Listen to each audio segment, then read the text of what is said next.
J'ai partagé cette vidéo surtout pour montrer encore une preuve comme quoi ce sont les femmes afro ont une particularité, c'est elles veulent prendre l'ascendant sur les hommes, hein. Elles veulent avoir un rôle de mère éternelle, de responsable. Et elles perçoivent, même s'il y a beaucoup de complexes, hein, elles perçoivent beaucoup les hommes afro comme étant des espèces de bras cassés qui ne sont rien sans elles. Donc il y a cette littérature autour du je vais me mettre avec un gars, je vais l'aider, je vais faire de lui ce qu'il est, et il pourrait me laisser tomber après que je l'ai aidé à s'accomplir. Alors qu'en réalité, on sait très bien, nous qui sommes des gars, on sait très bien que aucune femme ne fait un homme. Je veux dire, Dieu te fait avec ton intelligence, avec tes particularités, avec ta sensibilité. Maintenant, il y a des femmes qui peuvent, voilà, se rendre compte de tes particularités, mais c'est pas pour autant qu'elles vont faire sortir ça. Tu vois, c'est comme si moi je vois, par exemple, un joueur de foot comme Ronaldinho, il est talentueux, mais c'est son talent, c'est pas le mien, tu vois. Et il y a chez elles cette notion qui est qu'elles vont faire un homme. Elles vont le faire, tu vois, indépendamment de ça, de sa volonté ou de ses particularités. Chose qui est impossible. Mais elles ont l'air d'en être persuadées, elles ont toute cette littérature. Donc le problème, c'est que ces nanas-là, elles se retrouvent mères, et donc elles transmettent ça à leurs filles, qui elles restent aussi dans des configurations de mères. Et donc elles ne jouent plus leur rôle de femme, hein, elles sont plus des êtres sexuels et sexués, et elles deviennent des espèces de potomitons, hein, et elles restent dans ça, plutôt que de jouer leur rôle de femme. Hein, et donc dans une organisation familiale, il faut qu'il y ait des rôles dans chaque sexe. Or, on a l'impression d'avoir des éternelles mamans ou des femmes obsédées par les droits d'aînesse, par le fait qu'elles soient des grandes sœurs ou des machins, des trucs comme ça. Donc voilà, c'était surtout ça. Après, par rapport à ce que tu dis là, moi, il y a plusieurs choses que j'ai remarquées. Après, au risque de m'emmêler les pinceaux, je vais juste aller sur un constat que j'ai fait et pour voir si, s'il n'y a que moi qui ai remarqué ça ou si c'était partagé.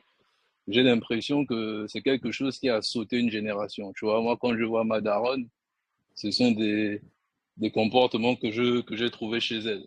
La- cette manie qu'elle a d'essayer de rappeler que oui, elle était à côté de mon père quand il a fait ci, quand il a fait ça, et patati patata, et comme si justement il lui devait quelque chose par rapport à ça. Mais j'ai l'impression en fait que nos grands-mères, elles n'avaient pas ça. Je sais pas, je me rappelle de ma grand-mère, je me rappelle de mes deux grands-mères, la mère de mon père, que elle a avec le souvenir, j'ai l'impression qu'elle était beaucoup plus féminine déjà que nos mamans. Et la mère de ma mère aussi. J'ai l'impression qu'elle était moins dans ces discours-là, qu'elle était plus à bosser, plus à avancer et autres. Et j'ai l'impression que ça a sauté comme une génération, en fait. Après, Mais peut-être qu'il y a que moi qui remarque ça, quoi. ok, c'est très intéressant ce que tu dis, mais peut-être que tu n'avais pas un rapport de proximité avec ta grand-mère qui fasse que tu t'en es peut-être pas rendu compte.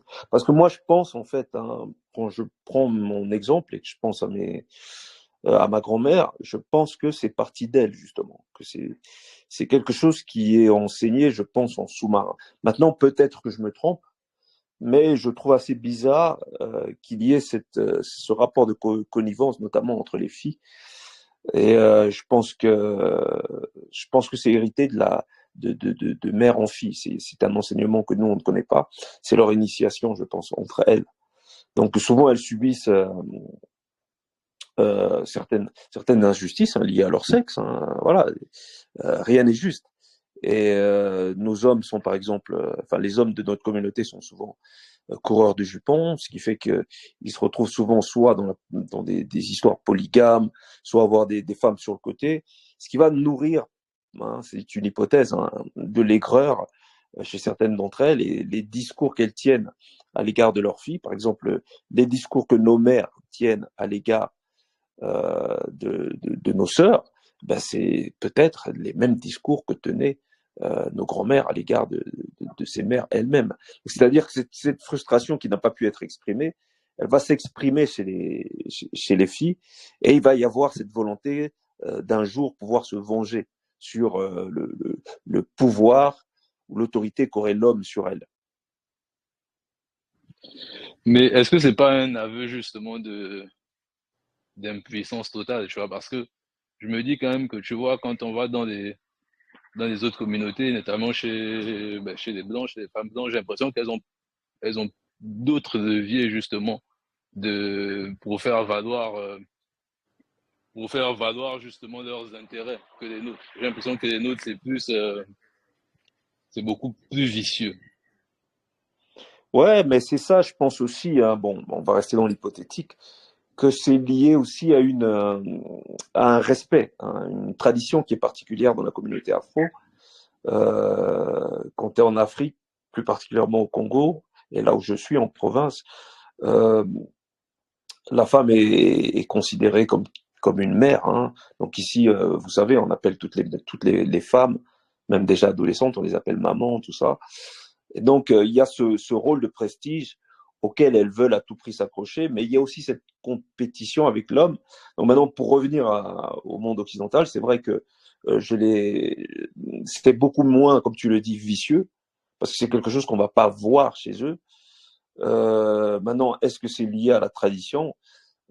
C'est peut-être lié à une culture qui, à la base, est d'obédience matriarcale, je pense.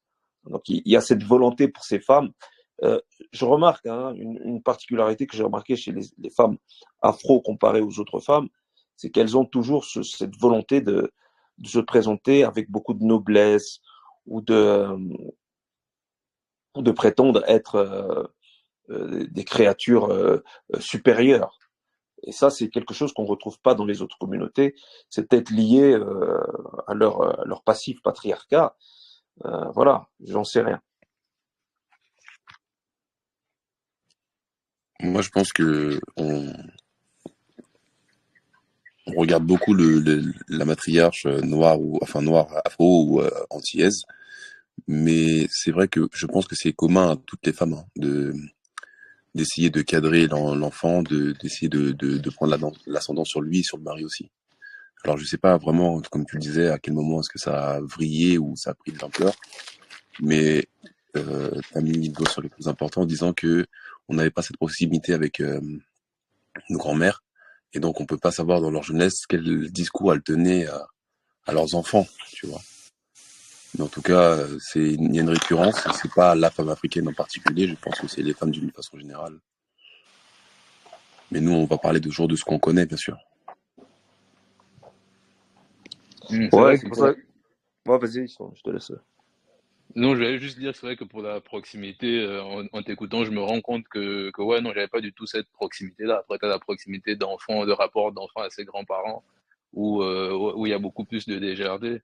Donc ouais, ouais, ça donne matière autant pour moi à réfléchir encore. Oui, exactement. J'ai aussi mon frère aîné à qui je parlais justement de ça, qui lui percevait sa grand-mère comme un être idyllique et parfait. Bon, on n'a pas tous le même niveau de lucidité. Hein. Des fois, il faut savoir se faire violence, et lui, c'est quelqu'un qui a Hmm. tendance à beaucoup idéaliser. Et je remarque que c'est une récurrence. Et quand je vois, par exemple, mes neveux et mes nièces, ils idéalisent aussi leur grand-mère, et leur grand-mère aussi a un rapport avec eux qui n'est pas le même rapport, hein, comme toutes les grand-mères, hein, qui n'aiment pas le même rapport qu'elles avaient avec leur fils ou leur fille. En fait, là, pendant que vous étiez en train de parler, il y a une réflexion qui m'est venue, et je me suis dit en gros que, en fait, j'ai l'impression que l'homme, au-delà de nos relations, de notre relation avec notre environnement, la nature et autres, même dans notre rapport à la femme, j'ai l'impression qu'on n'a pas d'autre choix que que d'être violent, quoi. Sinon ça peut pas fonctionner. Sinon, tu te fais bouffer, tu vas te faire bouffer par ta daronne, tu vas te faire bouffer par une go, tu peux te faire bouffer par n'importe quel gadget de sexe féminin si t'es pas violent, quoi. Oui, Et c'est exactement. vérifié, c'est revérifié. J'ai tourné des trucs dans tous les sens. Je vois toutes les relations. Quand j'ai été canard, j'étais après bad boy, quand j'ai machin, je me rends compte que même les femmes les plus, comment dire, les plus gentilles, les plus soft avec lesquelles j'ai été, les plus féminines et tout, elles avaient toujours ce truc-là d'essayer de voir à quel moment, en fait, elle va essayer de prendre un ascendant sur toi par tous les moyens. Et c'est comme si c'était limite naturel chez eux. Et j'avais que l'expression justement de la violence et de la force pour faire comprendre, enfin, pas force physique, hein, pas du genre je dois être claqué et tout, mais la violence et la force pour mettre une forme d'autorité, quoi, pour faire valoir justement la personne, quoi. Ouais, c'est dans tous les rapports humains, hein, tu vas voir qu'il y a toujours des dominants et des dominés, et que si toi tu arrives avec une posture de faible, quoi qu'il arrive, même si la personne en face de toi n'est pas compétente, elle va toujours essayer de te monter dessus parce que c'est la nature des choses, c'est la nature humaine qui est comme ça. Et même si tu prends un groupe où a priori tu prends les plus faibles de tous les groupes et tu recrées un groupe, il va y avoir aussi un dominant. Tu vois, c'est naturel et c'est à l'homme de s'émanciper parce que c'est son rôle de d'être l'alpha en fait, d'être le dirigeant, tu vois. Et que s'il prend pas son rôle, il va se faire manger et il aura que ses yeux pour pleurer.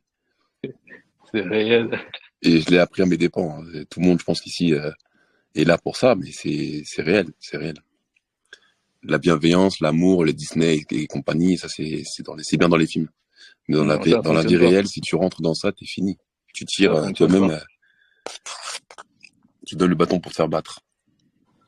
Ça fonctionne pas. Là, même pour te dire, tu vois, je suis en couple, j'ai 2 enfants et tout, mais tu dois avoir une rigueur à toute épreuve, quoi. Au moins, le moment où tu baisses un peu la garde, que tu essaies juste sur une phrase d'être mignon, tu vois déjà que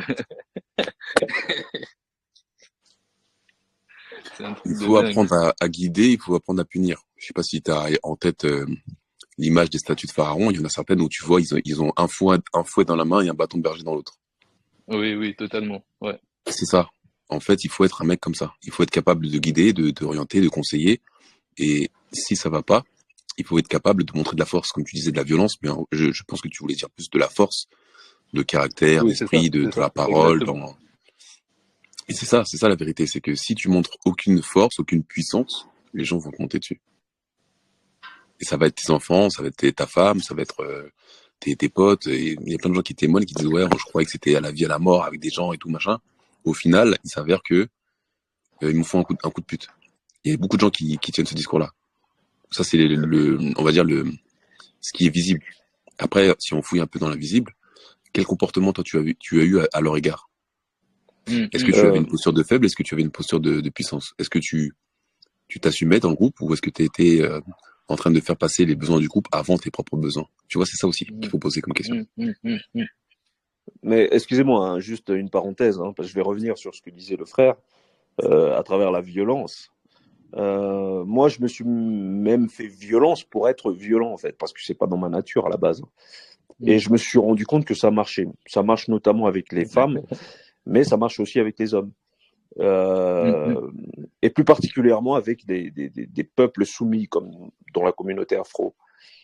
Par exemple, en Afrique, enfin, sur place, là où je suis, je me suis rendu compte que si tu étais trop laxiste, et si tu étais bienveillant à l'égard des autres, ben, on te prend pour un pigeon. Tu vois, si tu es bienveillant, on te prend pour un pigeon. Et les femmes, je pense que, contrairement à l'image qu'on a d'elles, parce qu'on les idéalise, elles sont très animales, elles sont très à l'image de la vie, en fait. Et que quand tu te comportes d'une certaine façon, ben, elles se comportent d'une façon à avoir ou maintenir l'ascendant sur toi. Et comme tu dis, mon frère, je pense aussi que c'est ça. Je pense que c'est une récurrence propre à la femme. Que ce n'est pas quelque chose de générationnel qui a sauté une génération. C'est que c'est sa nature. Sa nature est comme ça. Et ce que ça doit nous expliquer, c'est que nous devons avoir un comportement qui soit à la hauteur d'une confrontation qui la remette à sa place. Ou sinon, c'est impossible et c'est ingérable. Je le vois même avec mes aînés, hein, mes mères, etc., mes tantes, etc. Carrément. Ouais, Mais en fait, dans chaque, enfin, les deux sexes ont leur particularité, tu vois. Et leur comportement et leur déclencheur. La femme, elle va avoir son déclencheur quand elle va ressentir de la faiblesse chez toi et tes potes, ils vont avoir aussi ce déclencheur-là, en fait. Et ça va être, en fait, ils vont avoir des déclencheurs et peut-être que ça va être des déclencheurs qui vont être différents parce que l'homme et la femme ne sont pas câblés pareil, on va dire. Et la femme, elle va te tester parce qu'en fait, elle a besoin de sécurité. Elle a besoin de voir si sa vie et la vie de ses enfants est toujours entre de bonnes mains. Et avec un mec qui peut prendre des décisions et qui peut montrer de la force, de la puissance au moment où justement il faut en exprimer. Et si elle n'arrive pas à capter ça chez toi, ben tout va s'inverser en fait dans son esprit. Elle va se dire il est pas capable. Elle va lier ça avec plein de trucs et elle va te challenger, elle va te refuser du sexe, elle va te donner des ordres juste pour voir comment tu réagis. Tu vois, juste pour voir comment tu réagis. Si tu la respectes trop, si tu t'es trop soin avec elle, elle va se dire oula. Pourtant c'est ce qu'elles disent vouloir, hein, mais c'est pas ce qu'elles veulent dans la réalité. Elles veulent quelqu'un qui est indépendant, tu vois, dans sa manière de penser et qui sait agir comme un animal entre guillemets, C'est même sûr, si y a pas de guillemets en vérité. Elles veulent un animal en vérité. c'est sûr, c'est sûr. Mais justement, pour rejoindre justement ça, il y a un point que Mac a d'ailleurs bien touché dans ses différents audios. Et je me suis rendu compte que, après c'est personnellement, je me suis rendu compte que ma première libération, ça a été de faire preuve de cette violence d'abord envers ma mère. En fait, c'est à partir du moment où j'ai mis le point sur la table avec ma mère, où j'ai été dur avec elle, où je l'ai confronté, j'ai clairement dit, là tu fais des conneries, là c'est comme ça, là c'est comme ça. À partir de ce moment, il y a eu un shift dans ma vie où j'ai pu réellement avancer. C'est-à-dire que là où j'ai pris du retard pendant des années, sur 1, 2 ans, j'avais l'impression de faire des bonds de géant. Et ça a totalement changé mon rapport à la femme. En fait, à partir du moment où j'ai compris que pour me libérer, il fallait que j'ai de l'autorité, même sur ma mère, ça a débloqué pas mal de choses dans ma tête et même dans ma vie. Et c'est incroyable. C'est incroyable quand j'ai compris ce truc-là. C'est Ouais. Et nous, c'est ce qu'on dit. On disait, on l'avait dit à la dernière réunion, c'est que tant que tu n'as pas réussi à t'imposer dans ton environnement, là où tu es, et surtout avec les personnes les plus proches, ça va être tes parents, tes frères et sœurs, etc., tu ne pourras pas conquérir le monde. C'est en passant par cette initiation que tu pourras après te dire, écoute, moi j'ai déjà recalé ma mère, c'est pas toi qui vas me faire quelque chose en fait. D'accord. tu, tu n'es pas la personne qui m'a mis au monde, donc te parler mal ou te faire preuve de force avec toi, c'est une partie de plaisir, parce que j'ai déjà fait le plus gros. Mais tant que t'as pas fait ce truc-là, le monde, tu pourras pas le dominer. Que ce soit dans les affaires, que ce soit dans le sport, que ce soit avec une femme. Et c'est ça le plus grand problème, c'est que Mac en avait aussi parlé, c'est que on parle souvent des Européens qui font des crises existentielles ou des crises d'adolescence, mais en vérité, c'est de la rébellion. Et l'Africain, l'Antillais, il fait pas ça. Et ça veut dire que Exactement. il arrive à l'âge adulte et il se fait dominer par un peu tout le monde. Son patron lui parle mal, ses enfants lui parlent mal, sa femme lui parle mal, ses potes lui marchent dessus et c'est comme ça. Donc non, il faut Exactement. apprendre à dominer, à se rebeller et à montrer de la force. Excuse-moi, Marc, vas-y. Mais chez nous, justement, cette rébellion, elle est perçue comme une crise d'ado. C'est comme quelque chose d'immature, alors que c'est la preuve même d'une démonstration de singularité et de maturité. Il y a aussi ce qu'on appelle, enfin, en psychologie, hein, il parle de l'animal animus, encore Jung, hein, ce qui va t'aider à te singulariser, c'est le détachement à la mer. Et c'est quelque chose qu'on ne vit pas dans le monde noir. Que ce soit l'homme ou la femme est éternellement attachée au cordon ombilical de la mère. Elle ne se représente jamais singulièrement, jamais dans sa propre particularité. Moi, je le vois avec les femmes de mon entourage. Elles ne peuvent pas se représenter au-delà de la représentation de la mère. C'est pour ça qu'elles s'accrochent beaucoup à la religion, etc. La religion de leur mère, en l'occurrence, la religion qui leur a été inculquée par leur mère. Et c'est très difficile même de leur faire percevoir toutes les incohérences, parce qu'en fait, c'est pas à la religion qu'elles sont attachées, c'est plutôt à la mère. Et donc, nous, on fait pas ce travail-là. C'est un travail qui est nécessaire pour exister, pour avoir des rapports sains. Et nous ne sommes pas dans ça, nous sommes encore dans la particularité du groupe et de la famille. en vrai, petite parenthèse, parce que tu as parlé de religion. Je voulais juste partager avec vous, les gars, que je fête une victoire aujourd'hui. Il faut commencer par quelque part et c'est très bien, hein. Et je me rappelle le premier jour où moi j'ai reçu une vraie une phrase de choc, pardon. C'est un collègue où on parlait de religion, il me dit un jour, tu sais, Dieu il écrit pas de livre. Cette phrase-là, c'est un électrochoc. Il m'a dit, tu penses qu'il a créé la nature, tout l'univers, toutes les galaxies pour après nous sortir Excuse-moi, des livres. excuse-moi, tu peux répéter la phrase, j'ai pas entendu, excuse-moi. Il m'a dit, Dieu n'écrit pas de livres. Ah, Mais ok. il y a une particularité que nous aussi, on ne comprend pas, et on peut le voir à travers les mouvements kamites. Le kamite est persuadé que s'il décrédibilise ou fait une critique même pertinente de la religion, eh ben, ça va pousser tout le monde à sortir de la religion. Nous n'avons pas encore conscience qu'en réalité, notre problème, il n'est pas dans quelque chose d'externe à nous, il est dans ce que nous sommes. Donc ici, quand on aborde la femme, c'est la matrice, tu vois. Et quand tu critiques la matrice, tu changes la matrice. Tu vois. Et c'est ça que nous, on ne comprend pas. C'est ça que le Kamit, notamment, ou l'afrocentré, etc., ils ne comprennent pas. Ils pensent qu'ils vont faire une cause commune avec les nanas. Et comme on dit au début, il faut que chacun joue son rôle. Et donc, tant que tu ne détruis pas la mer, donc l'ancienne mer, qui est aujourd'hui périmée, hein, on peut le dire, eh ben, tu ne vas pas créer de nouvelles mers. Et tant que tu ne singularises pas, donc il faut couper le cordon avec l'ancien. Donc, tant que tu n'enseignes pas la singularité aux femmes, parce que moi, je le vois, enfin, je l'ai vu surtout avec mes sœurs, euh, très vite et très jeune, je me suis rendu compte qu'elles n'avaient pas de. C'est comme si elles étaient vides, c'est comme si c'était des coquilles vides. C'est-à-dire qu'on peut rire ensemble, on peut parler de ce que tu veux, mais en termes de singularité, j'ai tout de suite vu elles avaient des lacunes. C'est comme si elles n'avaient pas d'identité, tu vois. Mais Et c'est, vas-y. oui, je disais, c'est très intéressant le fait que tu aies dit comment on enseigne la singularité parce que je vois que là, il y a comme un cap qui est franchi et maintenant on en est là parce que, tu vois, il me sort, ben maintenant je fais comment?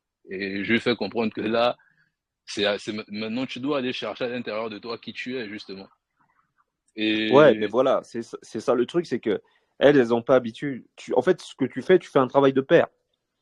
Et normalement, celui qui donne la singularité, c'est le père, celui qui bénit sur le plan personnel, sur le plan de la personnalité, à travers une vision civilisationnelle, c'est-à-dire qu'il a une vision du futur, une vision dans laquelle se représentent les futures générations, ce qui les évite au passage d'avoir des références extra familiales ou extra nationalistes. Eh ben, c'est le projet du père. Mais nous, on n'a pas ce projet-là. Donc, c'est très difficile pour les femmes plus que les hommes parce que, étant un homme, tu peux être amené à sortir de ta matrice par toi-même puisque tu n'es pas représentatif de la matrice. Mais les femmes, elles sont représentatives de la matrice.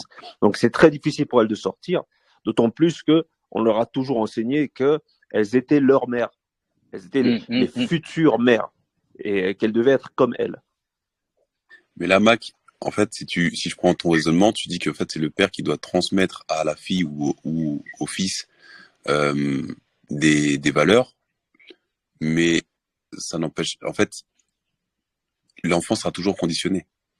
Il sera conditionné Non, par son père. en fait, ce que je dis, c'est par exemple, tu prends, je sais pas, hein, tu as sûrement une image sur Internet avec un père qui jette ses bébés dans l'eau. Et tu vois que Oui, le bébé, il remonte à la surface. exact. Ouais, ouais. Ce que fait le père, justement, à travers le projet civilisationnel, mais c'est quelque chose comme autre chose, hein. C'est qu'il détache l'enfant de la mère. Ouais.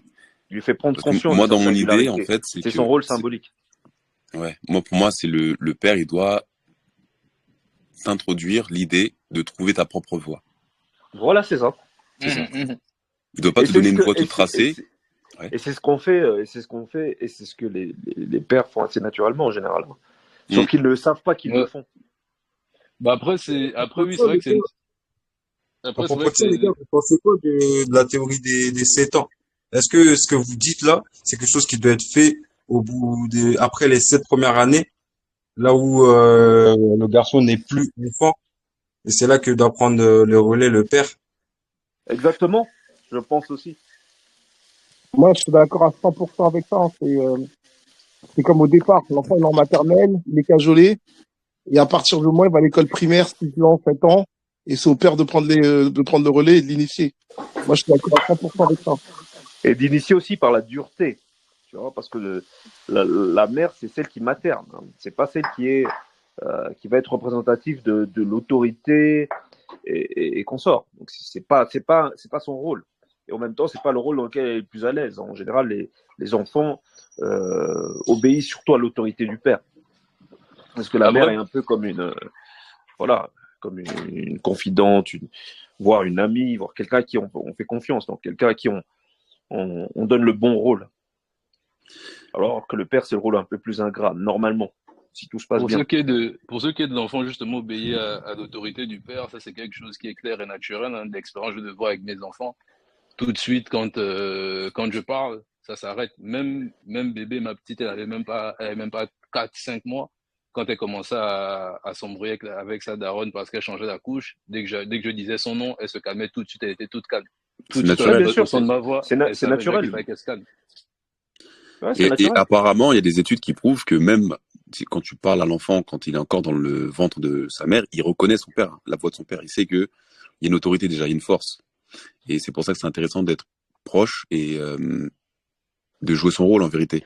Et c'est pas un rôle ingrat, hein, même si le, les mentalités penchent de ce côté-là en disant que bah, le père il a pas forcément un grand rôle ou ce qu'il a à faire c'est un rôle ingrat. En vérité, c'est un rôle qui est très puissant et faut qu'on arrive à matérialiser ça le plus possible, tu vois, et t'y prendre plaisir aussi.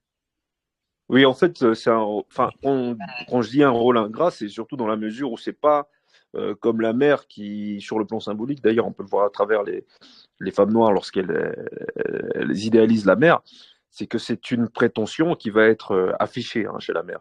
Alors qu'un père, normalement, je dis bien normalement, il va pas dire ah, voilà, moi je suis père, je suis excellent père et tout.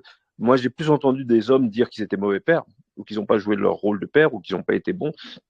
Au contraire, il n'y a pas cette volonté de prétention dans le rôle du père. C'est-à-dire que Ouais. le père va faire ce qu'il normalement hein, il doit faire. Enfin, il va faire ce qu'il a à faire, mais sans normalement derrière qu'il y ait une prétention normalement. Maintenant, c'est C'est vrai parce qu'il y que a aussi, ils il partent y en a beaucoup aussi du d'autres regard aussi féminin. qui. Pardon? Ils partent du regard féminin.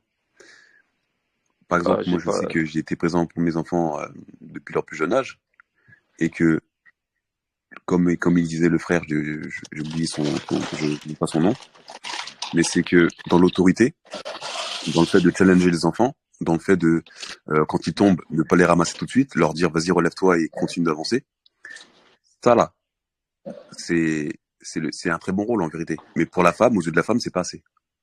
Parce qu'elle a fait le ménage, Non, parce non. qu'elle a fait ci, elle fait ça, tu vois. En vérité, Ah ouais, ok. ce rôle-là, il est très important. Quand moi, t'apprends à ton enfant à faire du vélo, ou alors tu vas jouer au foot avec lui, il n'arrive pas à faire un truc, il commence à vouloir lâcher, tu dis non, recommence. Ce truc-là, là, cette initiation, elle passe par le jeu, elle passe par les trucs ludiques en vérité. C'est pas que l'engueuler, lui montrer de la force pour rien du tout. C'est l'initier à la difficulté, à la persévérance, au courage, et c'est ça en fait le vrai truc. Tu vois? Pour continuer dans ce sens, moi, j'ai un fils de 2 ans et en fait, moi, je me bats un peu contre le sucre et tout. Et aujourd'hui, il y a un petit, il lui a proposé un bonbon. Il a dit non merci. Les gars, je peux vous dire que j'avais l'impression que j'allais voler. J'étais tellement satisfait intérieurement. J'ai jamais été enfin, je vais pas dire jamais, mais j'étais très content intérieurement. C'était incroyable. Quand mon fils l'a dit non merci, c'était incroyable. Et pour moi, j'avais accompli, en fait. J'avais accompli un grand truc. Donc, Les enfants, pour moi, c'est je dirais que c'est incroyable comment ils gratifiant. copient, c'est incroyable, c'est jouissif limite. Tu lui dis un truc une fois, s'il est vraiment captivé, il kiffe ce que tu lui as dit, c'est fini, c'est ancré, c'est solide. Ça bougera pas, tu vois. Ah, ça, c'est exactement ça. C'est gratifiant, en vrai, avoir ce truc-là d'autorité positive pour le bien, Exactement. malgré le plaisir, là. Il a fait le plaisir, il a fait le bonbon.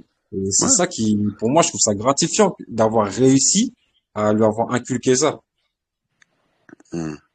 Bravo pour Mais le il y a fight contre le sucre, en tout cas. une fight contre le sucre. Oui, la lutte contre le sucre. Je lui dis bravo juste pour la lutte contre le sucre. Je trouve que c'est important aussi. C'était juste la petite parenthèse. Hmm. Oui, c'est que il y a une autre psychologie, il y a la psychologie de lutte.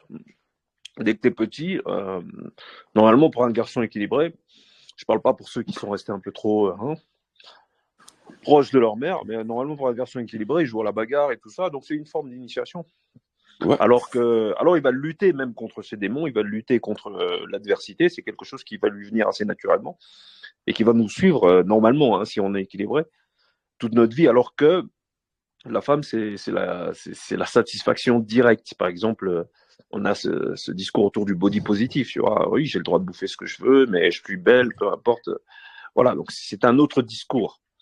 Et ben, c'est ça aussi, tu vois, le fait d'initier, c'est que tu joues à la bagarre avec ton fils, ta femme passe, elle a l'impression que tu fais l'imbécile, alors qu'en vérité, t'es en train de l'initier à la bagarre. Alors, vous mettez pas des vrais coups, il t'en met pas des vrais, ou en tout cas qui te font mal, toi non plus.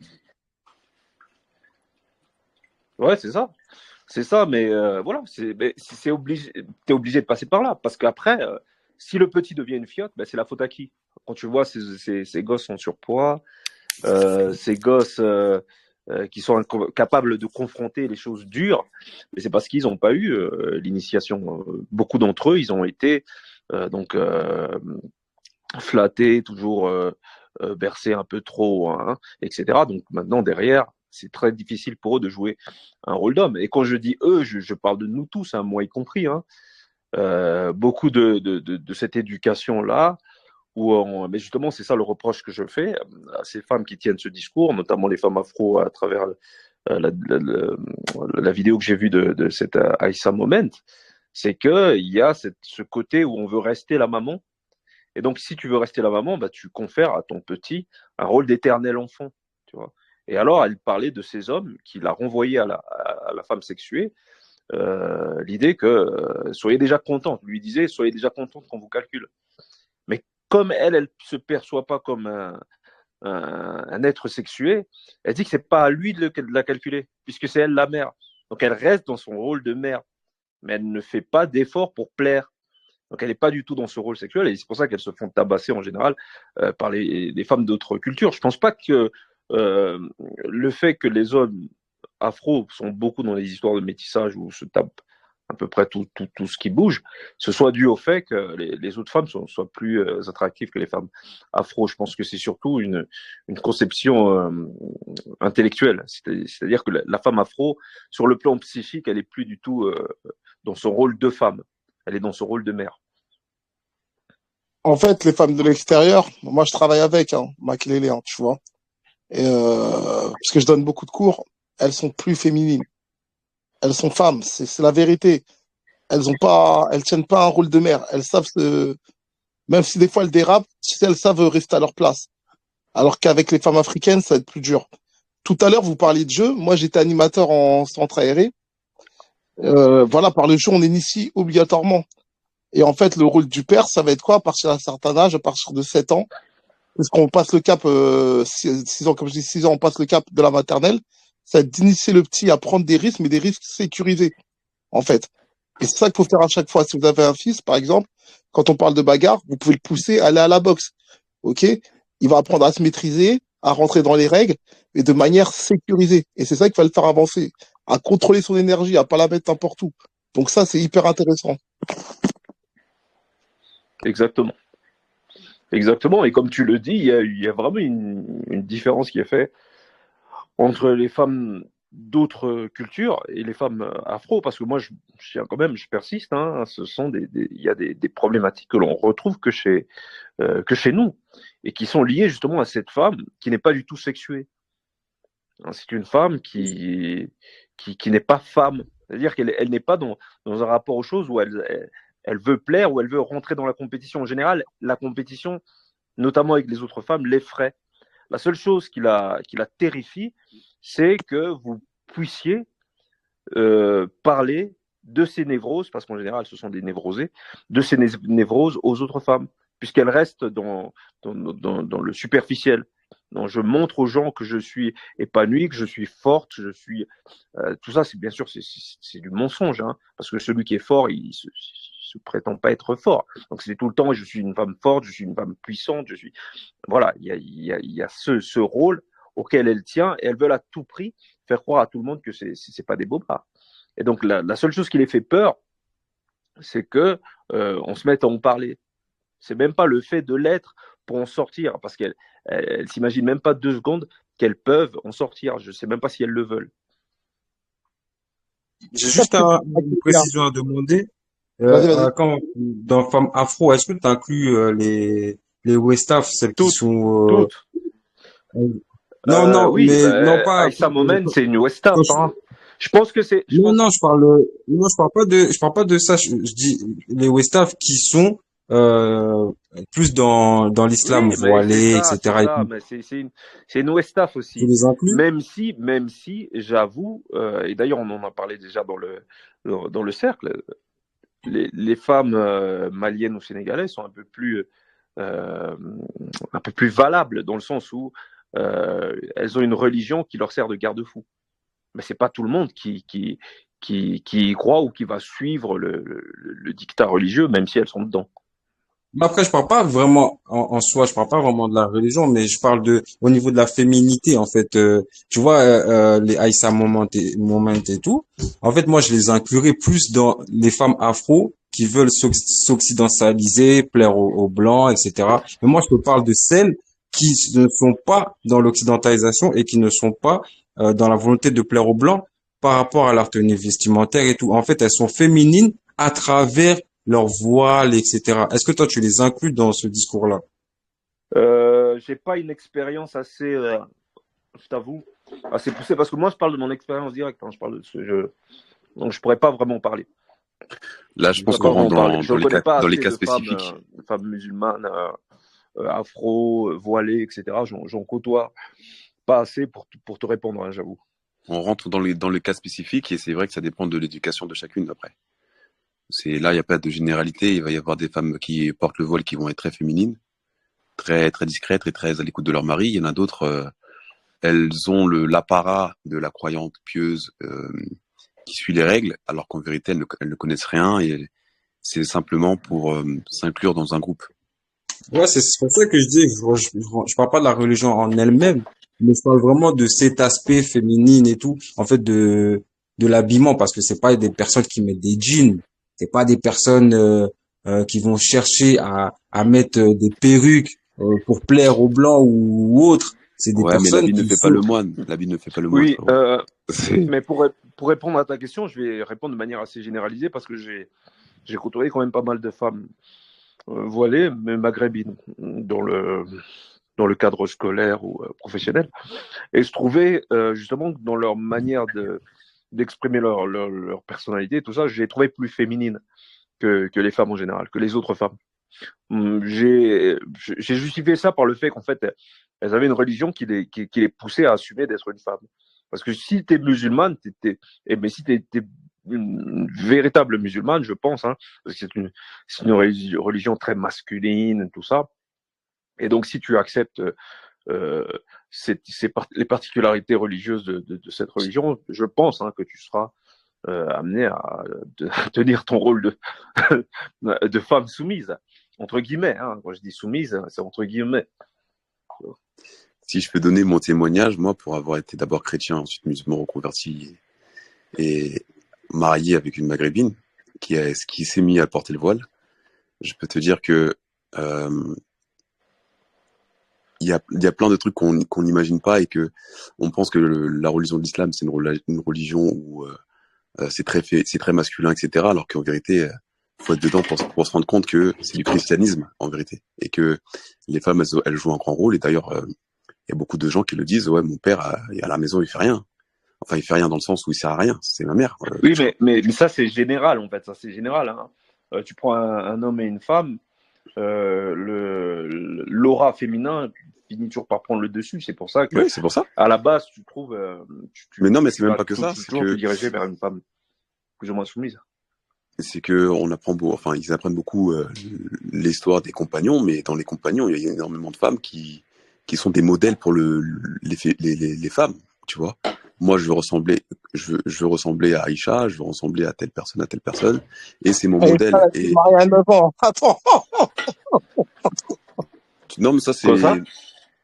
c'est pas vraiment vrai, hein, mais bon, Non, non, c'est, non, pour moi, c'est la vérité. On va arrêter les calculs d'âge. Maintenant, moi, je vais te dire la vérité. Ah, Écoute, ok, j'ai compris. maintenant, on va parler un peu. Je suis désolé de couper la parole.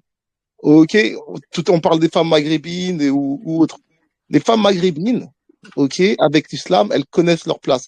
Mais par leur mère, par leur éducation, ils ont un fort. C'est ça, c'est pas qu'il y a l'islam. C'est comme ça dans leur culture. C'est en dehors de l'islam à la base, puisque c'est des lieux à la base, le Maghreb et les pays arabes, où il y a toujours eu de la forte prostitution. Elles ont un fort rapport à la séduction. Alors que comparé chez les Africaines de l'Ouest, ok, malgré que dans leur foyer, elles connaissent leur place, ce sont pas des femmes qui vont dans la séduction. La femme maghrébine, même avec le voile, elle va dans la séduction. La fille de l'Afrique de l'Ouest, elle y va pas. Il y a des choses différentes, hein. C'est ça que je voulais dire. Tu veux dire que la femme maghrébine est plus dans la séduction que la femme de West Staff? Elle y est à 100%, même avec le voile. Elle lance des regards, elle fait tout. C'est comme ça. C'est même pour cela que même en Algérie, tu trouves c'est le pays où il y a le plus de prostituées au monde. Dans Tu le vois. maquillage est beaucoup plus prononcé que les femmes de Westaf voilées. Elles te disent, les maghrébines, exactement. À partir de 17 ans, elles te parlent déjà de mariage. 17 ans, elles sont déjà dedans. Elles sont formées par leur mère à ça, en fait. Tu vois. Et c'est pas que l'islam qui fait ça, c'est déjà à la base chez eux, c'est comme ça. Elles aiment ça, elles aiment séduire, elles aiment être séduites. Alors que les femmes d'Ingari, elles vont avoir, pardon, excusez-moi le terme, les femmes de l'Afrique de l'Ouest, elles vont avoir plus de méfiance. Elles vont avoir leur place qu'il faut dans le foyer si elles perdent, ok? Mais sinon, elles vont avoir de la méfiance envers l'homme noir. C'est la même chose, c'est comme ça. Mais j'ai l'impression que ce qui caractérise beaucoup les femmes noires, c'est la mégalomanie, hein. Tu parles de mégalomanie, tu veux dire quoi? Bah, la mégalomanie, ça veut dire ce que ça veut dire. Elles sont plutôt très mégalomane chez elles. J'entends mal, excuse-moi. Très mégalomane chez elles. C'est-à-dire, elles veulent être comme si elles veulent jouer le rôle d'homme et de femme à la fois. Moi, je pense que c'est typique à toutes les femmes et qu'elles empruntent des voies différentes pour y arriver. Il y en a qui vont utiliser, comme tu disais, la séduction, il y en a d'autres qui vont utiliser l'argent, il y en a d'autres qui vont utiliser la religion. Mais une femme, en fait, c'est même pas une femme, c'est l'être humain, il va toujours essayer de prendre le pouvoir là où il est.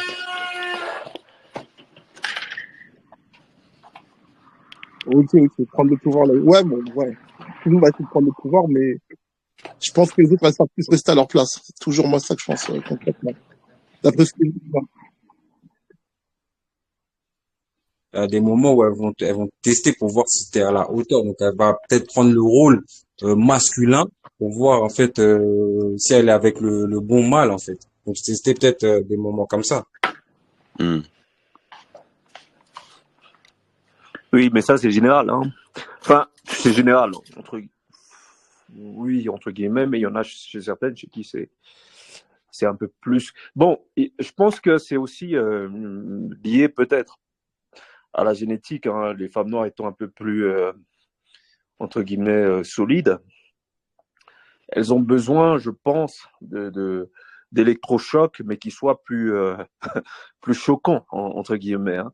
Parce que les autres, elles ont besoin de ça, mais je sais pas, hein, la femme noire, on va dire que pour certaines, hein, chez les autres, ça va être, je sais pas, je sais pas. J'ai l'impression qu'elles ont besoin de choc, elles ont besoin d'être choquées un petit peu, et que ça les excite, comme toutes les femmes, hein.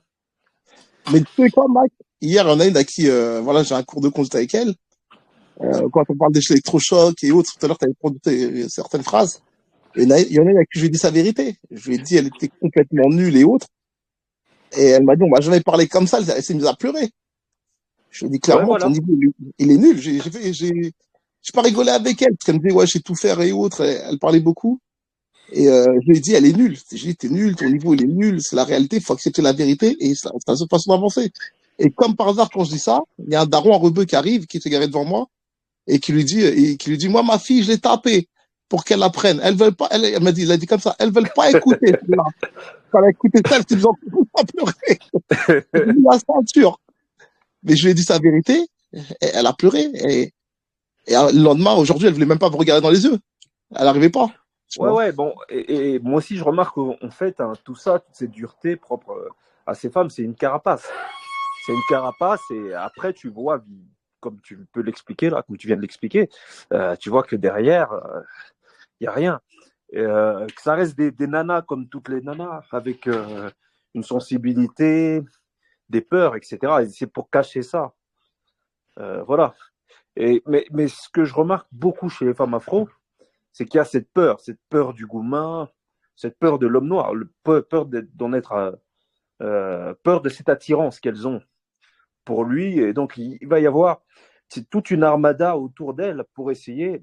Toutes les femmes font ça, mais chez elle, je trouve qu'il y a, je trouve qu'il y a beaucoup d'armure. Tu vois, il y a beaucoup d'armure. Enfin, les autres aussi jouent un rôle, tout ça, se font désirer, mais ça dure pas bien longtemps. Alors que chez les femmes afro, elles sont connues pour être assez compliquées parfois. On dit que les forces masculines et féminines s'équilibrent. Ça veut dire que si elles essayent de prendre du terrain de cette façon-là, peut-être que c'est parce que nous, on manque aussi, chez nous, de masculinité. Parce que c'est Exactement. bien beau de les accuser, de les fustiger, de voir les faiblesses chez elles, mais Ah non, non, pas du tout. leur trait de caractère révèle peut-être quelque chose qui est manquant chez nous. Oui, ben, c'est ce que je dis depuis le début. C'est que si elles sont comme ça, Ouais. c'est ce que je dis, c'est qu'elles ont besoin de choc. C'est que au plus elle va être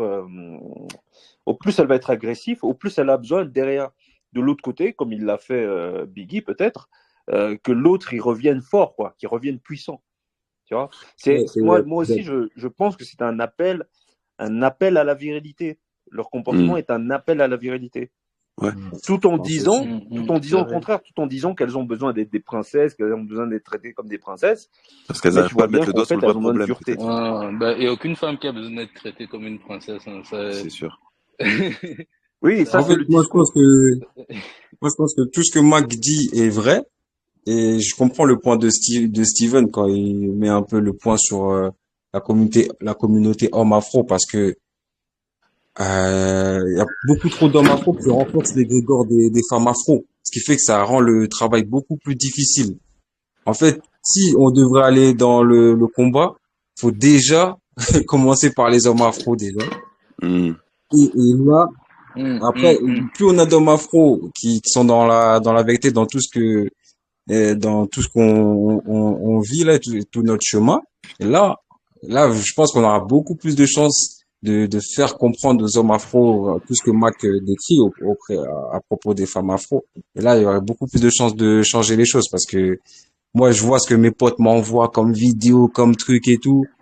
C'est incroyable, en fait. C'est comme si la femme afro ou la femme en général était élevée au rang de déesse. Et ça, Mm. Bah après, Je après vais est-ce que incroyable. t'élever au nom est-ce que au rang de des reine. Il y a une chanson comme ça.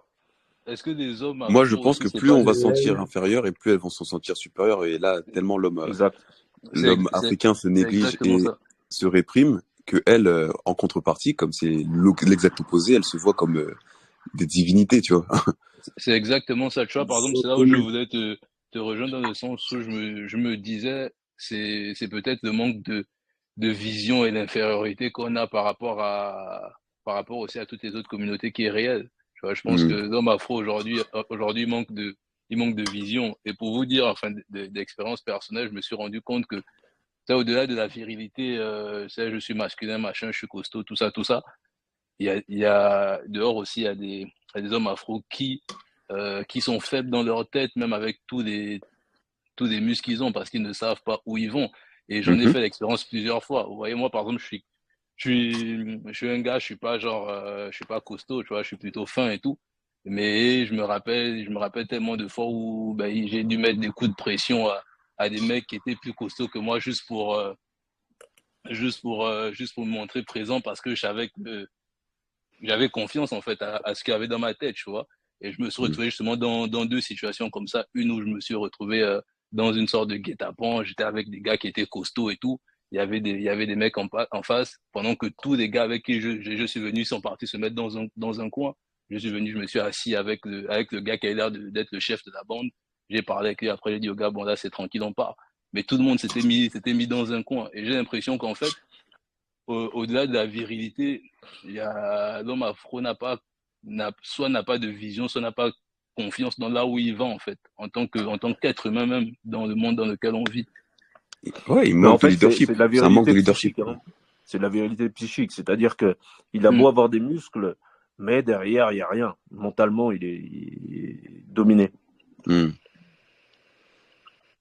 Se rend compte dans des c'est comme les Turcs, m'a dit Mac. Oh, toujours en train de se rencontrer, pour parler des nanas, des trucs comme ça, laisse tomber.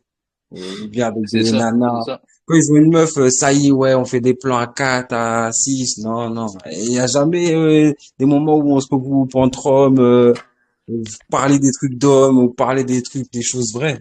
C'est Bien sûr. Mm, incroyable. mm, mm, mm. Toutes les communautés puissantes ont ce truc-là. Et nous, ça manque chez nous. Énormément. C'est ça, en fait. Énormément.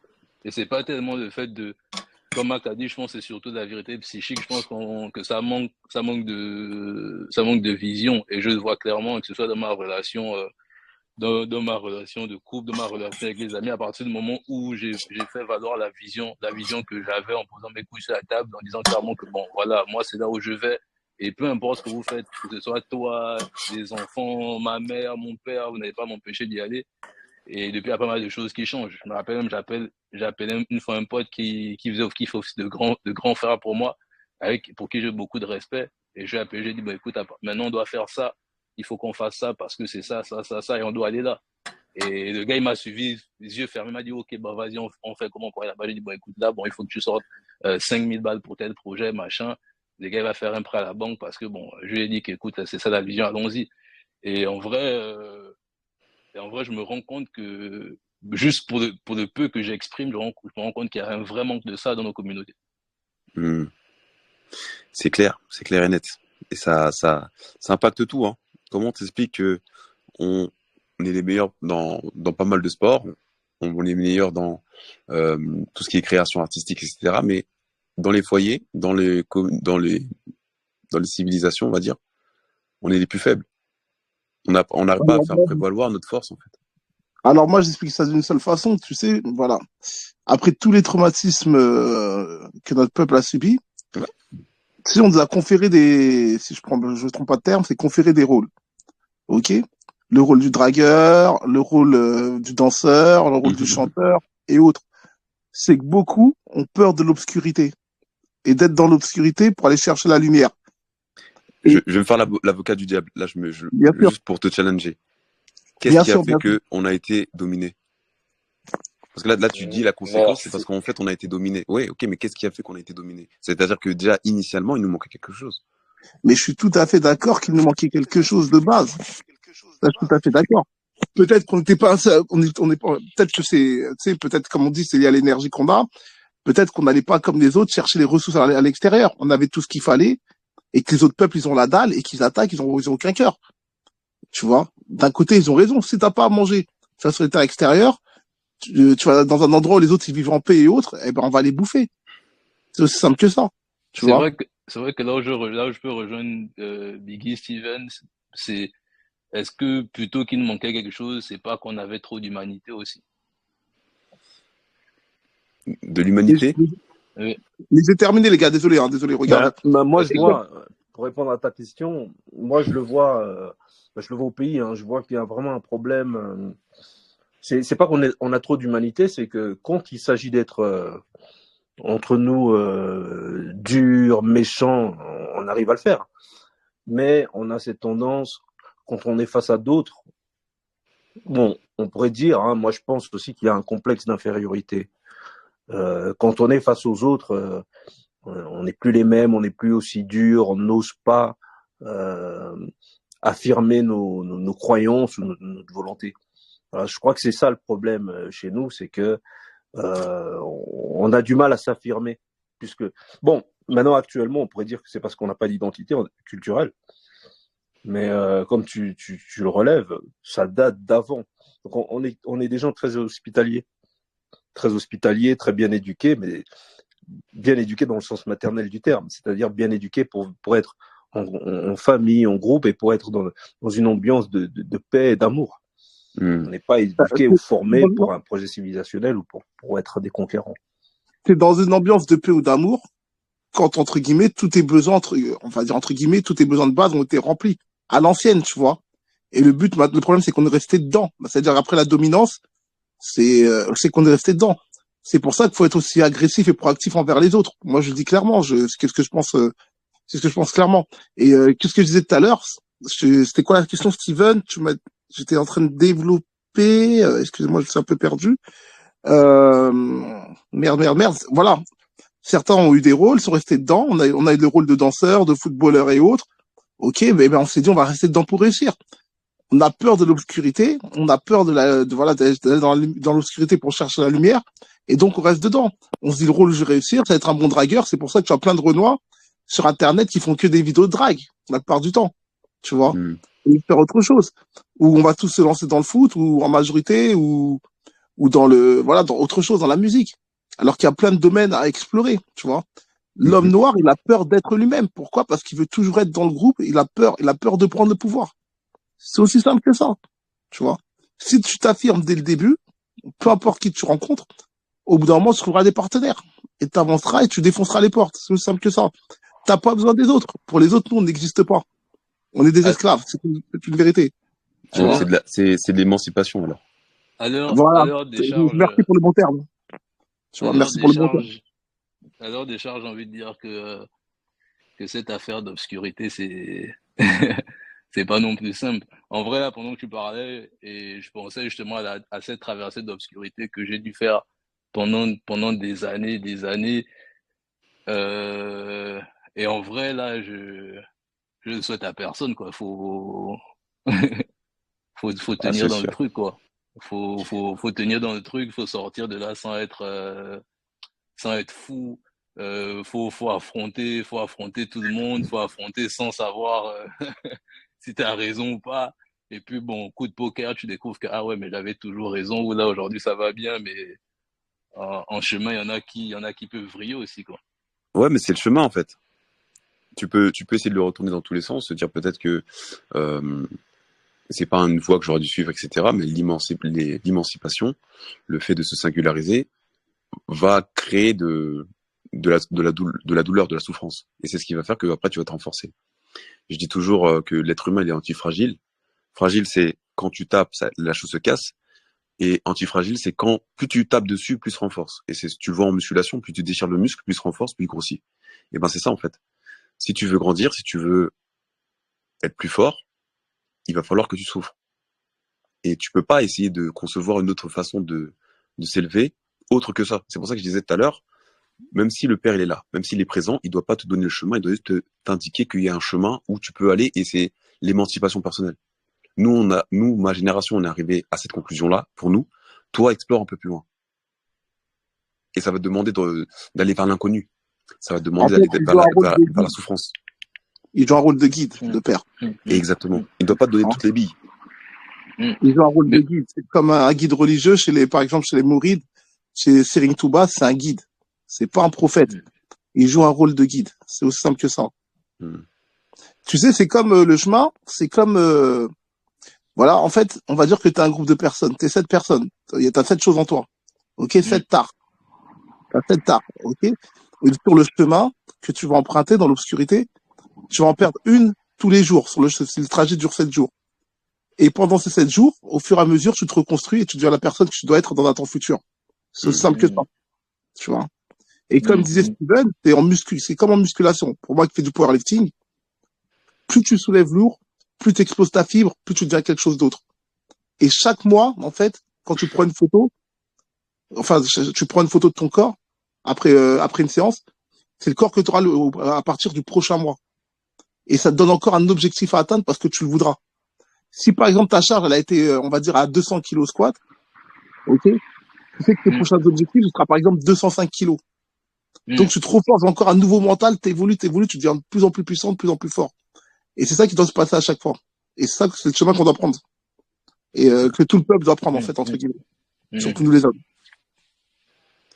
C'est ça, c'est qu'on est né, on avait aucune ressource, on avait aucune force. Et le but de l'homme, comme il aime le dire, Mac, c'est la métamorphose. Et mm. la métamorphose qui ne finit jamais. Tu vois? La métamorphose, les gars, c'est lié au phénix, et au scorpion. Yes. Et ça finit jamais. Et il faut bénir en vérité ces épreuves. Et comme tu le disais, je sais pas, j'entends un écho bizarrement. Bah, c'est Euh, moi, désolé. ok. Ouais, en fait, je voulais juste dire bonjour parce que je viens de rejoindre la conversation, c'est pour ça. Yes, salut, salut. Yes. Bonjour, t'inquiète. Je Bonjour vous mon laisse gars. finir et après, si jamais, je reviens. Yes. Je disais donc que c'est le chemin en fait. C'est les trucs. Et c'est la plupart des gens, et c'est pour ça qu'il faut éviter de se comparer aux gens qu'on essaye justement de ne plus, à qui on essaie de ne plus ressembler. C'est que eux, ils ont l'impression de vivre une vie où ils sont accomplis. Mais la plupart des gens qui vivent comme tu dis, le quart de ce que tu as vécu ou ce que j'ai vécu, etc., ils vont pas tenir la route. Moi, je travaillais à l'époque, hein, ça remonte maintenant, je travaillais à Leroy Merlin. Dans la même semaine, j'ai 2 collègues qui sont suicidés. Avec des lettres, ouais, les enfants, c'était trop dur, les crédits, la maison. Frérot, si c'était pour suicider pour des crédits, tout le monde serait mort, frérot, tu vois. Et Et puis, les gens, il y a- ils n'arrivent pas à supporter. Ils vont pas supporter les épreuves. Et donc, faut rester là, faut rester fort et c'est le chemin. Il n'y a qu'un chemin, c'est le chemin. De toute façon, ça a été déjà dit dans le cercle, hein. Et moi, c'est qu'est-ce que je pensais depuis le début. Il n'y a pas meilleur que le chemin. Le Mmh, chemin, il donne un putain de courage. Il te fait avancer tout le temps. Et tu arrives à finaliser et tu passes à un autre boss à chaque fois. exactement. Hop, encore un autre boss. Et tu deviens de plus en plus puissant. Tu te transformes, tu te transformes, tu te transformes. Et c'est Il ça faut qu'il qu'on faut faire. Tu vois. il faut qu'on sorte de l'idée du paradis où on va être bien, on va vivre de façon éternellement heureuse. Non, mais c'est vrai, parce qu'on peut se dire, ouais, j'ai tellement hâte de vivre ça que j'ai limite envie de vivre ça là, tout de suite, maintenant. Mais non, oublie cette idée-là, ça n'existe pas. Non. C'est un rêve qu'on t'a vendu. Il n'y aura jamais un moment où tout va être bien, où tu vas tout kiffer. Non, Non, c'est des c'est pas épreuves. un bon La vie, c'est projet. des épreuves. C'est pas un bon projet d'ailleurs. Tu Aujourd'hui, je sais me rends c'est compte quoi? que ça n'aurait pas eu d'intérêt, quoi. Le Mmh, moment où tu vas kiffer, tu sais quoi? C'est quand tu as souffert. Ouais. Tu vois. Et c'est quand tu te dis, j'ai passé juste l'épreuve de la souffrance. J'ai souffert et là, faut que j'atteigne la prochaine étape. C'est juste là où c'est là, c'est ce court moment de bonheur que tu vas kiffer. Moi, Tu même vois. pas. Moi, je dis, c'est autre chose. C'est vrai que j'ai eu cette réflexion et je me disais, au final, quand ça va finir, je vais kiffer. Mais en vérité, c'est pas ça. Le kiff, il faut qu'il commence tout de suite. Je suis dans des épreuves, je suis dans de la merde, il y a des trucs qui vont pas, mais j'accepte. Et à partir du En, moment où tu acceptes, c'est bon, tu kiffes. en vrai, c'est cette Non, non, non, mentalité de kiffer le processus et pas le résultat, quoi. tu vas kiffer le C'est dans chemin. l'acceptation. Tu vas kiffer le Moi, chemin, tu vas kiffer l'acceptation au fur et à mesure. L'acceptation, elle vient pas directement. C'est au fur et à moi, en Mhm. mesure vrai, d'apprendre et de relâcher, tu vois. Et mais à la fin, après avoir passé l'épreuve, t'es aussi dans un, autre kiff, dans un vrai kiff. C'est là où t'as monté au maximum. C'est comme Mhm. moi en quand vrai, aujourd'hui, moi, je crois que ça a duré 30 minutes où j'ai eu vraiment un moment de réalisation que là, actuellement, on est en fin juillet. En fait, je suis en train de vivre le résultat de mes efforts fournis de vers janvier, depuis fin janvier jusqu'à au début de l'été. Ouais, Et c'est beau après, ça. ça a duré vite fait parce que, comme vous dites, après, faut tout de suite passer à l'autre étape. Bien Et sûr. Hmm. moi, ce que je dis, c'est que, ah ouais, je veux un autre résultat dans quelques mois. Et par conséquent, je me suis dit, ah, il faut que j'arrête de faire des choses qui donnera pas un résultat escompté. Hmm. Par exemple, des petits trucs, hein, des petites habitudes. Par exemple, je sais pas, regarder une femme ou je sais pas quoi, nana, ou certains types de femmes. Je dis non, je veux pas la regarder et fantasmer ou je sais pas quoi, parce que je veux pas je veux pas que dans quelques mois être le résultat de quelqu'un qui a fait ça pendant beaucoup de fois. Ouais, Hmm. donc Mhm. en fait, je partage. Non, en vrai, je me suis un peu égaré, mais en gros, je veux dire, je partage votre avis que en fait, c'est jamais fini. Et le Hmm. bonheur, tu l'as pendant un court instant, en fait. Moi, je pense, je suis d'accord avec vous. Et je pense que c'est pile le moment où tu réalises qu'en fait, ah ouais, là, tu as des bons résultats, mais c'est parce que tu as souffert il y a quelques temps. Et après, bam, Hmm. c'est fini. Mhm. Mais en vrai, c'est ça aussi. C'est peut-être ça être un homme, hein, et je crois que Marc en parle souvent aussi dans ses vidéos, c'est cette acceptation, cette acceptation de la souffrance Exact. Ouais. et d'accepter la souffrance et même de chercher la souffrance tout en sachant que c'est par là qu'il faut passer. de la frustration, comme ça a été dit ce matin Hmm. dans le film. Hmm. Mhm, Hmm. mhm. T'es obligé de passer par là pour te transformer à chaque fois. De la Mais c'est frustration. un De la... vrai kiff, hein. C'est un vrai kiff Hmm. de faire face à une adversité et de voir que tu l'as surmonté. T'as survécu, t'as réussi à level up, tu vois, Hmm. à monter de niveau et que ce que tu croyais être une montagne, bah, t'es passé de l'autre côté, en fait, en vérité. Tu vois. Hmm. Ça, c'est un vrai kiff. Et l'homme, l'adulte, on devrait apprendre à apprécier ça. Le plus que d'imaginer vivre un moment donné de sa vie où toutes les étoiles vont être alignées et que tu vas kiffer de manière éternelle. Ça, c'est la vision Ça, du paradis, ça, c'est la c'est mort. religion, ça. Ouais, c'est ça, c'est ça. Ça, c'est la religion. Les étoiles vont être alignées, les chakras aussi, le bonheur va être éternel. Hmm. Et les Mais en étoiles, vrai, elles sont alignées quand tu es sur le chemin, hein. Déjà, d'une, hein, c'est ça, en fait. Mais c'est L'étoile, elle ça. prend une autre quand t'es sur le chemin, c'est ça, en fait. C'est juste ça. Après, le Moi, paradis, je pense que le truc qu'on dit, c'est autre les chose. étoiles sont alignées, c'est quand tu acceptes. Tu Mm. acceptes qu'il y a des parts d'ombre, tu acceptes qu'il y ait de la lumière. Tu peux pas apprécier une photo, un film, une vue, si tu n'acceptes pas l'ombre qui va avec. Mm.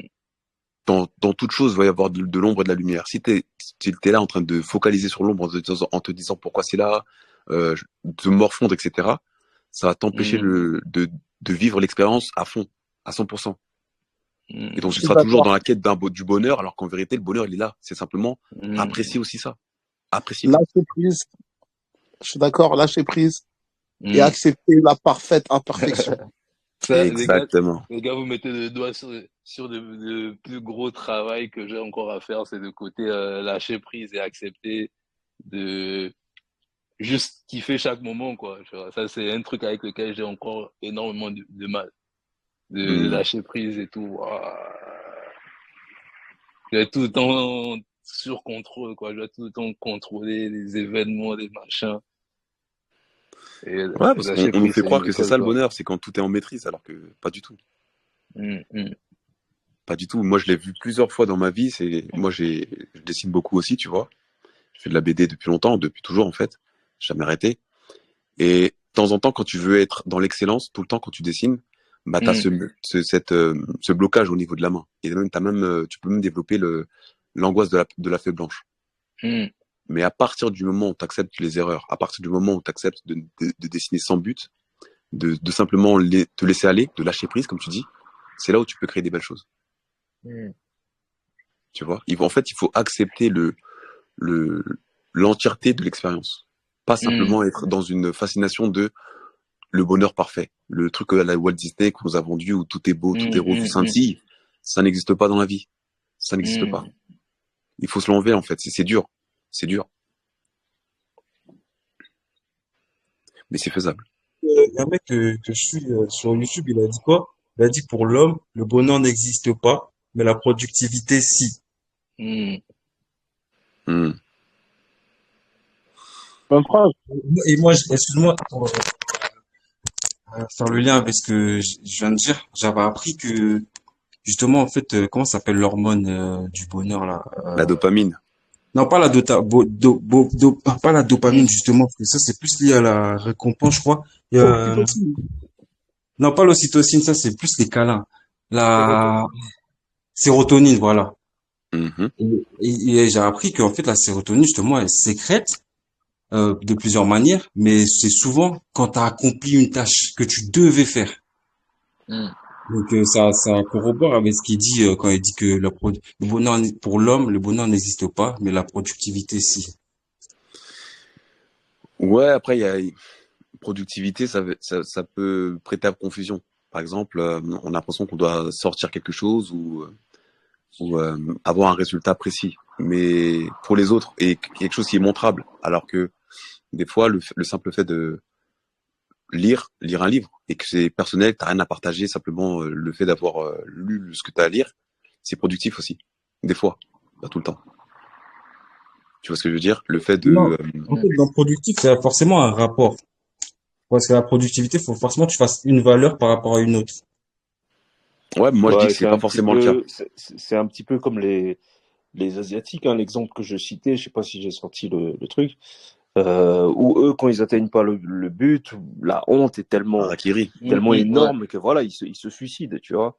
Mm, Alors que mm, nous, le but, c'est plus le but. Une fois qu'on n'atteint pas le but, c'est pas grave. On va boire notre Heineken et on est content. Ah, c'est ça le problème aussi. Et mm, voilà, moi aussi, j'estime qu'il faut aussi être à 100%. Tu vois, moi, je suis pour mm, le côté extrême. Tu vois, les gens qui sont extrêmes parce que même s'il y a peut-être, je sais pas, admettons un suicide, des suicides ou des mecs qui se sacrifient, mais de génération en génération, les gars vont atteindre leur but. Alors que les mecs qui sont laxistes, ils disent oh c'est pas grave, c'est cool, c'est cool, c'est cool. Mais il n'y a jamais vraiment de changement. Je sais pas si c'est mm, de ça dont mm, tu mm. parlais, hein, par, euh, par récompense. De fait Ouais, d'être ma extrême, tu veux moi, dire? Ouais, ouais, voilà, d'avoir un but, d'atteindre un but en fait. Là, C'est ce que j'ai tu entendu, rajoutes hein. une complexité. Ça veut dire que les gens, déjà, ils arrivent pas à tenir leur engagement vis-à-vis d'eux-mêmes. Alors, si tu leur dis, bah, si vous tenez pas vos engagements, vous vous suicidez, ils vont commencer à bugger, hein. Oui, voilà, et Ah ça oui, c'est mais très l'Africain, intéressant. c'est C'est sûr. que en fait, moi je pars du principe que eux, ils n'avaient pas l'intention au final euh, de D'atteindre. remplir leur engagement. Ils Hmm. n'avaient pas cette intention-là. C'est pour ça qu'en fait, ça leur fait rien quand Ouais, ils y ouais. arrivent pas, parce qu'au final, à la base, les mecs, ils y croyaient pas vraiment. Et C'était un plus, quoi. c'est ça que je trouve qu'il y a beaucoup chez nous, c'est cette forme d'inconséquence là. On n'est pas Hmm. assez habité pour ça.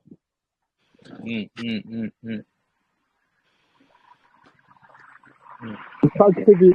Dur de faire des choses vraiment considérables, hein, des choses vraiment notables qui restent dans le temps, ou même de construire des générations, des grandes générations en vrai. Bah, en fait, avant de vouloir construire des grandes générations, il faut déjà construire des choses plus petites déjà, tu vois. C'est C'est comme ça. on dit, les montagnes sont faites de petites pierres. Avant de vouloir créer Hum, quelque hum, chose de hum, grand, déjà créer des petites choses. Apprends à créer des petites choses. Des Et familles, hum. c'est... comme on dit dans le cercle. T'as dit quoi? Des familles, comme on dit dans le cercle. On commence par la Hum. famille et après on monte au fur et à mesure jusqu'à l'État. Pour rejoindre justement ce que Steven dit, il y a quelque chose qui m'a aussi beaucoup libéré dans mon chemin. En fait, j'avais toujours ce sentiment de oui, tu dois faire de grandes choses, tu es capable de ci, tu es capable de ça, machin qui me tenait dans la tête depuis que j'étais gamin. Et en fait, je voyais la montagne tellement grande que qu'en face, en fait, ça me réduisait à ma réalité, quoi. Comment je peux avoir ce genre de rêve, d'ambition, alors que ben, je suis si petit, T'es si trop loin, rien, ouais. si machin, je suis loin, c'est quoi ce délire? T'es en train de vriller, tu vois tes faiblesses. Et après, dans mon chemin, je me suis rendu compte qu'en fait, je prends la montagne, d'accord? Je découpe la montagne, je découpe, j'arrive machin, après je me dis, bon, ok, là je suis ici, comment je fais pour quitter de là jusqu'à la montagne? Bon, déjà, C'est il faut ça. peut-être que j'ai de bonnes chaussures. Ok, bon, premier objectif, on trouve de bonnes chaussures. Après, avec ces chaussures, combien de chemin je peux parcourir avec ça? Qu'est-ce qu'il faut que je fasse de là à là pour avoir ce qu'il me faudra pour faire de là à là? Qu'est-ce qu'il faut que je fasse de là à là? Bon, peut-être que la montagne, au final, bon, je vais pas l'avoir. Bon, il faut que de là, d'ici jusque là-bas, j'ai emmagasiné assez d'expérience, assez de ressources et limite que je puisse faire un plan pour dire à mes enfants que bon, là, écoutez, bon, voilà, moi, j'ai fait ça, j'ai retenu ça. Bon, il reste ça de la montagne, je vous ai laissé ça comme ressource. Voilà le plan pour arriver et pour défoncer cette montagne. Oh, les gars, je compte sur vous. Ok, machin. En fait, à partir du moment où j'ai compris que le fait d'avoir une vision qui est plus grande que moi-même et la vouloir, c'était limite, comment dire, égoïste ou prétentieux, je sais pas, mais le fait de comprendre en fait que qu'une vision ne pouvait pas m'appartenir à moi-même ou que ce chemin ne pouvait pas m'appartenir et que j'étais responsable en fait de bien faire ce que je pouvais faire à Hmm. mon niveau et avec les étapes justes. Et justement par rapport je sais pas, c'est Big You qui a dit ça. Je pense justement que pour accomplir de grandes choses, ça commence d'abord par se retrouver soi-même, se travailler C'est ça. soi-même, se développer soi-même à l'intérieur et Même après avant la découper famille, en hein. petites étapes. Hmm. Exactement.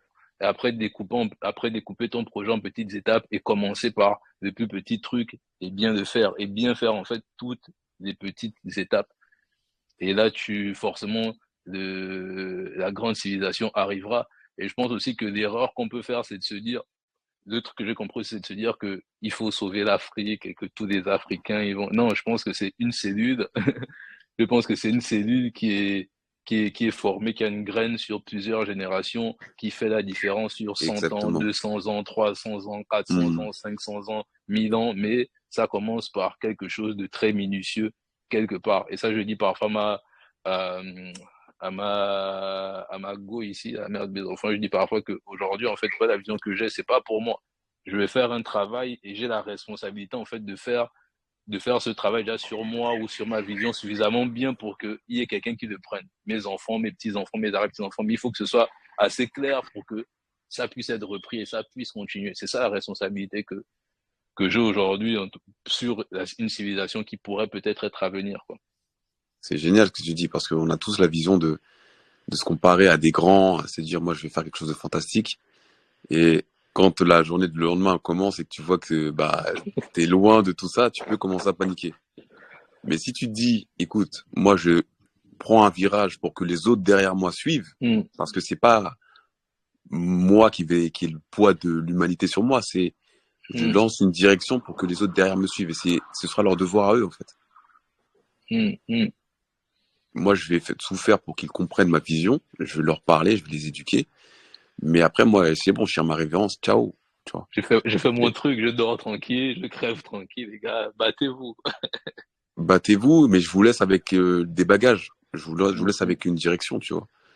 Et je sais pas si tu connais l'histoire du colibri. C'est un jour la forêt, elle prend feu. C'est une métaphore, mais c'est pour que tu vois mm, l'image. mm. La forêt, elle prend feu. Et tu vois, tous les animaux sont en train de courir et ils observent tous qu'il y a un petit oiseau, un petit colibri. Son bec, il est tout fin. Il trempe son bec dans l'eau, il essaye d'éteindre le feu. Il fait des allers-retours comme ça. Et les animaux, ils disent, mais arrête, tu vas rien changer. Il a dit, moi, je fais ma part. Mm. Moi, je fais ma part. Je mon C'est ça, en job, fait, les le gars. truc. Si tout le monde fait sa part, parce que là, on essaie de changer l'Afrique, on essaie de changer les mentalités, etc. Mais si tout le monde fait sa part, les choses, ils vont changer. T'as parlé de Mm, cellules, mm, mais c'est mm. le meilleur exemple. Le plus petit, enfin, c'est même pas le plus petit, mais vraiment le microcosme d'un corps humain, c'est la cellule. Et si la cellule, elle se Mm. porte bien, le corps se porte bien. Si les cellules se portent bien, le corps se porte bien. Fort, fort bien. Mm. Donc, c'est à la cellule de prendre soin d'elle. Mm.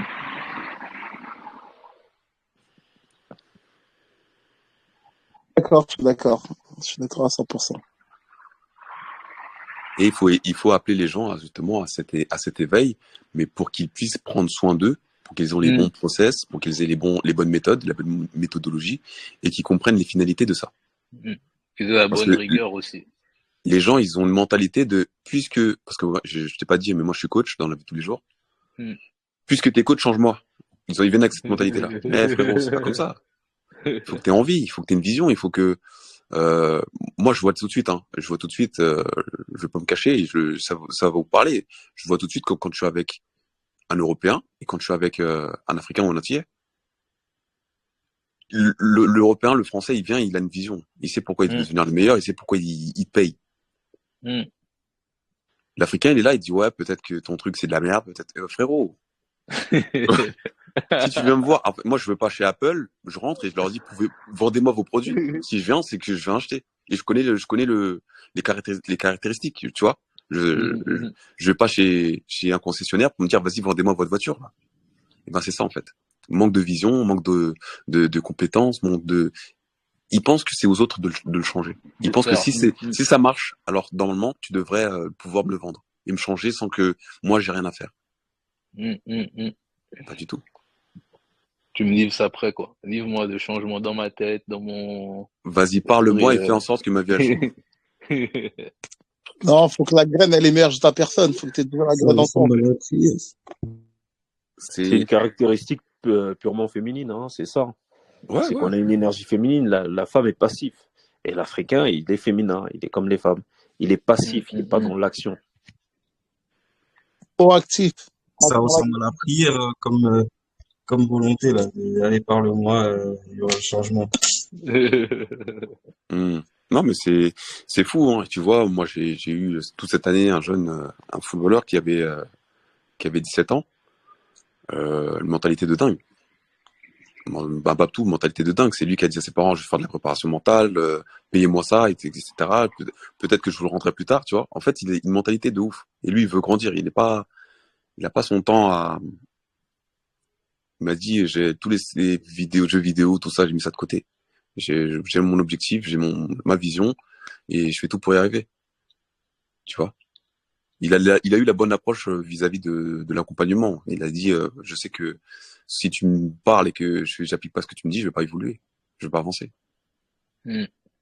tu vois. Donc c'est lui qui prend soin de lui et il vient pour que je lui facilite ce travail, pour que je lui donne tout de suite les bonnes billes.